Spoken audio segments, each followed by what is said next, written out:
까는 언니와 함께하는 방송 시작할게요.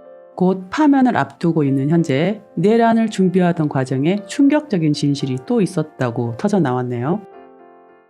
군이 12.3 비상계엄을 앞두고 시체를 담은 종이관을 구매하려고 했던 사실이 드러났습니다. 종이관 통계 구매를 물었던 이 군단은 노상원 수첩에 나오는 오음리에 702 공연대가 있는데 그 관련된 부대이기도 합니다. 군이 시신 처리를 위해 민간업체에서 관을 사들인 전례는 지난 5년간 없었고 창군 이래로도 한 번도 없을 거라는 게 군 관계자 설명입니다. 군단 단위에서 주문한다는 것도 처음 듣습니다. 이거는 군수사령부 단위에서 해가지고 밑으로 내려주는 거거든요. 남몰래 이제 구매를 한 거라고 봐야 되겠다. 게다가 육군은 지난해 12월 시신을 임시 보관한 영연백을 3,000개 넘게 실제 구입했습니다. 기록을 확인한 2021년 이후 육군이 이렇게 많은 영연백을 보유한 적은 없었습니다. 12월 3일 윤석열 대통령의 비상계엄 선포를 전후해 군이 무언가 다수의 시신 발생을 대비한 게 아니냐는 의혹이 제기됩니다. 12.3 비상계엄 직후 대규모 시신 발생 가능성에 대비라도 한 겁니까? 노상원의 수첩 속 내용처럼 정치인과 언론인 등 무고한 시민을 수거해서 폭파, 격침, 이송 등 사고 처리를 명령하려고 했던 겁니까? 윤석열이 직무에 복귀하면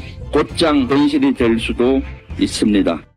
내란 세력이 계엄을 일으키기 위해 북한과의 충돌을 유도했다는 의혹이 있는 가운데 지난해 비상계엄을 앞두고 공격 헬기인 아파치 부대를 북방 한계선을 따라 비행시키는 훈련이 4차례 이루어졌던 사실이 확인됐습니다. 훈련에 참여한 복수의 아파치 조종사들은 이례적으로 NLL, 북방 한계선을 그대로 따라 비행해 이 정도로 적을 자극하는 게 이상하다 싶을 정도였다. 등산곳 등 북한군 기지에서 불과 2에서 3km 떨어진 곳까지 비행해 북한 어선이 보일 정도였다는 겁니다. 더 이상한 건 통신망이었습니다. 훈련 도중 적을 타격하라는 교신이 오고 갔는데 도청을 방지하는 비화 통신이 아닌 북한뿐 아니라 누구도 도청할 수 있는 통신망을 이용했던 겁니다. 아파치 조종사들이 모두 참석한 브리핑에선 고도를 높여 적이 볼 수 있도록 하라는 지시가 내려졌던 것으로 전해졌습니다. MBC가 확보한 훈련 비행 자료에 따르면 8월 훈련 당시 아파치 헬기들은 군사분계선 바로 아래를 비행했고 11월 훈련 때는 북쪽 방향을 향해 날아가기로 했습니다. 합사는 전투기 및 공격 헬기의 활동은 정상적인 작전이었고 세부 사항은 작전 및 군사 보안에 관련돼 있다고만 답했습니다. 합참은 통상 훈련이었고 4월에도 훈련이 예정돼 있다고 설명했다. 돌연 3월 훈련을 취소했습니다. MBC가요 어제 특종 중에 특종을 했습니다. 북한과의 충돌을 유도하려는 정황. 중요한 건 우리 군인들을 죽이려고 했어요. 아파트 조종사들이 증언한 내용을 보니까 북한군 기지에서 한 2-3km밖에 안 떨어진 차로 비행을 했다. 네. 그래서 북한 어선들이 다 보이는 영국이었다는 거니까 일반 통신망을 사용하게 했는데 아무나 도청을 할 수 있게 됩니다. 그 조종사들한테 고도를 높여서 적이 볼 수 있도록 해라. 표적이 된 거예요. 예, 헬리콥터 강력하다고는 하지만 고고도에서 화망에 걸리면 끝장이에요. 그냥.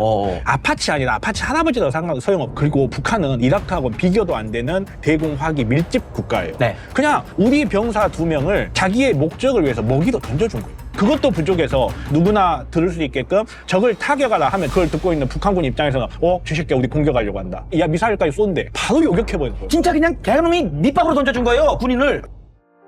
3,000개 이상의 영연백, 보유하고 있는 수량까지 합하면 5,000개 정도가 된다고 하는군요. 또한 북을 도발해 고의적으로 전쟁을 일으켜 계엄의 명분을 만들려고 했었다라고 봐야겠죠. 군인들을 제물 삼이려 했었다. 이는 외환죄에 속하는 짓이잖아요. 이미 외환죄에 속하는 짓을 했었다라고 나오고요. 외환죄는 이미 적용이 되고 있죠. 추가로 이런 짓을 실행했었다라는 진실이죠. 내란의 우두머리가 썩여리는 당연하고요. 명신이의 지시가 있었다라고 나오면 당연히 사형감이죠. 외환죄 또한 내란죄와 같은 사형 또는 무기에 준하는 큰 죄인데요. 나라를 전쟁터로 만들려고 작정을 했었군요. 만에 하나 북에서 맞받아 쳤었다면 국민들의 목숨이 위태로울 뿐만 아니라 대한민국 자체가 위태로워질 수 있었다 이런 얘기죠. 명신이 일당 비리 덮고자 영원히 헤쳐먹고자 저런 짓을 저지르다니 어쩐지 내란의 날 관저에 많은 경호 인력을 세우더니 지는 살고 싶었나 봐요. 무슨 일이 일어날 걸 알기라도 한 듯 꼭 자신이 내란을 지시한 듯한 정황들도 나오고 있는 상황이죠. 현재는 명신이가 썩여리를 움직여 내란을 지휘했다라고 의심할 만한 정황들도 나오고 있죠. 잡아보면 알겠죠. 명신이를 잡아들여 의심이 진실이 될지 밝혀보면 알겠죠. 썩여리 체포하던 중에 도주했다라는 얘기들이 나왔었잖아요. 정말로 숨을 곳을 찾고 다녔다라는 내용이네요. 윤석열에 대한 의혹은요, 시간이 지나면 다 사실로 밝혀지는 것 같습니다. 1월 3일 1차 체포 집행 실패됐죠. 그리고 나서 윤석열 언제 잡아가나 우리가 마음 막 졸이고 있는데 마음 졸이면서 우리가 의심했던 게 뭐냐면 이 윤석열 도망간 거 아니야? 이런 얘기를 했었단 말이에요. 네, 그런 의심을 하던 와중에 갑작스럽게 1월 8일에 윤석열이 관저의 모습을 드러낸 적이 있어요. 이 윤석열이가 뭐 간다는 얘기가 나오자 그거 아니라는 알리바이를 위해서 이렇게 드러낸 것 아닌가 이런 해석도 있었고 이 모습이 공개되고 나서요. 내란 비호 세력들이 방송에 나와가지고 야 윤석열 도망간다고 하는 놈들 또 가짜뉴스 퍼뜨렸다고 난리를 쳤단 말이에요. 저기에 나오지 않았냐 하면서 난리 쳤었거든요. 그런데 JTBC가 확인했어. 실제 윤석열이가 우리 의심대로 밖에 나갔었어. 이날 실제로 나간 걸로 확인이 됐는데 윤석열이 이날 조용히 한남동 관저를 나왔고 용산 대통령실로 가서 지하 상황실을 둘러봤다. 의혹은 시간이 지나면 진실로 밝혀지기 마련이다. 도주설이 돌자 명신이가 시켰던지 꼭 보란 듯이 나돌아 다녔었던 적이 있었죠. 그 이후 용산 지하 벙커에 갔었다. 지하 벙커에 먹을 게 많다던데 몇 달 버텨보려고 갔었나 보네요. 숨을 곳을 찾아 다녔었다라고 보이죠. 겁 많은 놈이 무식한 짓을 참 잘해요. 어찌됐건 곧 다시 빵에는 들어가겠네요. 계속적으로 외환죄가 드러나고 있으니 그 끝은 사형이다 라고 보이죠. 들어가기 전에 국임 내란당들 같이 데리고 가길 바라죠. 며칠 전부터 여의도 주변에 도는 일종의 밭글, 찌라시라는 건데 보셨는지 모르겠지만 대통령실에서 또 여권 일각에서 탄핵이 인용돼서 조기 대선이 열리면 플랜 B로 김건희 여사를 대선 출마하는 것을 검토하고 있다라는 일종의 밭글 형태로 며칠 전에 돌았거든요. 그거 어떻게 보세요? 저는 그 이야기를 딱 듣고 처음에는 웃었다가 그러면 웃지 않았어요. 왜요? 이런 생각을 할 수도 있겠구나. 정말요? 그것은 김건희 여사, 윤석열 대통령에게 미치는 그 영향이 너무 큰 것 같아요. 오히려 김건희 여사가 갑이고 윤석열 대통령이 을이 아닌가 하는 생각이 듭니다. 루머도 아니고 뭐 성상이 이렇게 나온다는 것 자체가 지금 윤석열, 김건희 여사 두 사람의 인간관계가 오늘날의 윤석열 대통령의 이 처지를 만들고 국민의힘과 보수를 이 지경으로 만든 가장 큰 원인 아닙니까? 그러면 대통령이 저 비상계엄 이후에 탄핵까지 되고 국민의힘이 어려워진데 근본 원인에는 김건희 여사가 있다. 두 사람의 관계죠. 김건희 여사 혼자서는 그렇게 되는 게 아니고 김건희 여사와 윤석열 대통령과의 인간관계가 우리가 오늘 여기서 이야기하고 있는 것의 문제일 뿐인데 이 부분은 기자들이 취재를 해야 돼요. 조 전 편집장은 윤 대통령 탄핵 기각은 공화국이 무너지는 것이라면서 헌법재판관들이 전원일치로 파면 결정을 내릴 것이라고 강조했습니다. 명신이 녹취록을 뒤져보면 명신이가 한 얘기가 있어요. 대선 때 원래는 민주진영으로 나올 거였는데 할 수 없이 갈 곳이 없어 국임당으로 출마를 했었다라는 내용이 있잖아요. 명신이는 보수도 아니고 진보도 아니고 아무것도 아니죠. 오로지 자신들의 죄를 덮고자 더 많이 헤쳐먹고자 권력을 잡은 것뿐 그 이상 그 이하도 아니잖아요. 권력을 잡고 보니 그 과정에 더 많은 죄를 저질렀겠고 당연히 어렵게 잡은 권력 놓기 싫었겠죠. 그래서 독재를 향해 가고 있었다라고 보면 되겠죠. 명신 대선 후보설 가능하다라고 볼 수 있다. 하도 말도 안 되는 짓들을 실행하니 믿어져 가는 현실이네요. 정말로 살기 위해 명신이가 후보로 나대고 썩여리가 국임당 당대표로 나대면 국임당들 끝나겠다 보이죠. 오직하면 이 모든 게 현실이 될 수도 있다라고 생각을 할까요?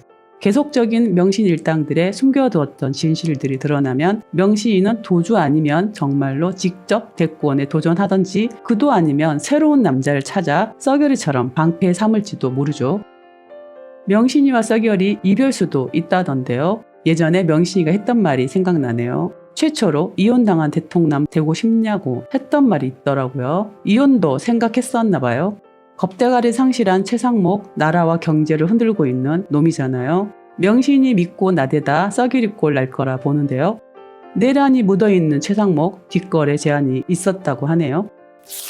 직접 최상목 대행과 민주당 간부인데 친구인데 중간에 서서 저랑 3자 대화를 했어요. 그런데 최상목 대행이 뭐라고 했느냐? 첫째, 자기를 비난하지 말아달라. 두 번째, 탄핵을 시키지 말아달라. 뭐야? 세 번째가 중요해요. 자기의 미래를 보장해달라.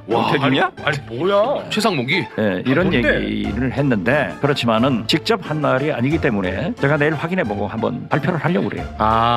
어떻게 이렇게 비겁하냐? 그렇지. 그 민낯을 까발려야 돼. 진짜 비겁하잖아. 그러니까 자기 비난하지 말라. 미래 보장해달라. 우리가 보장하지 않으니까 그쪽하고 극우하고 지금 저렇게 하나? 와, 이 진짜 이 최상목이가 마지막까지 협작질을 시도했다? 이거 핵폐기물입니다. 만약에 이게 사실이면 아니 그리고 이게 제2의 내란이에요. 제가 볼 때 아니 헌법을 꼭 총칼로만 어겨야 됩니까? 정신 나간 아주 비열한 자 아닌가요? 헌법을 유린하고 우롱하고 뒤에서는 살고자 저런 짓을 하고 있다는 얘기잖아요. 뻔뻔스러운 비열한 자 아닌가요? 꼭 내란죄를 물어서 썩여리랑 묶어 보내야겠군요. 최상목 대통령 직무대행은 지금 이 순간부터 국민 누구나 직무유기 현행범으로 체포할 수 있기 때문에 몸조심하기 바랍니다. 국민들의 모범이 되어야 될 최상위 공직자가 아예 대놓고 그것도 상당 기간 헌법재판소 판결까지 났는데도 헌법상 의무를 이행하지 않는 행위는 결코 용서받을 수 없습니다. 대체 이 나라를 어디로 끌고 가려고 하는 겁니까? 최소한 전 국민이 합의한 헌법은 지켜야 될 것 아닙니까? 헌법을 아예 대놓고 전 국민이 보는 앞에서 보란 듯이 어기는 행위를 계속 용납해야 됩니까? 최상목 직무대행은 즉시 헌법재판관 임명하고 직무대행의 권한을 남용하는 그런 못된 행위를 즉각 중단하기 바랍니다. 최상목 이놈 국민 누구나 잡아들일 수 있다. 헌법을 유린한 죄를 물어 잡아다 빵에 보내야 할 놈이죠. 헌법 유린 또한 내란죄만큼 크다. 내란죄를 물어 최상목 이놈을 꼭 빵에 보내야겠죠. 어서 빨리 쓰레기들을 치우고 안정적인 나라 되찾아야겠다 보이죠. 곧 쓰레기들은 명신이 블랙홀 속으로 빨려 들어갈 것이다 라고 보이죠.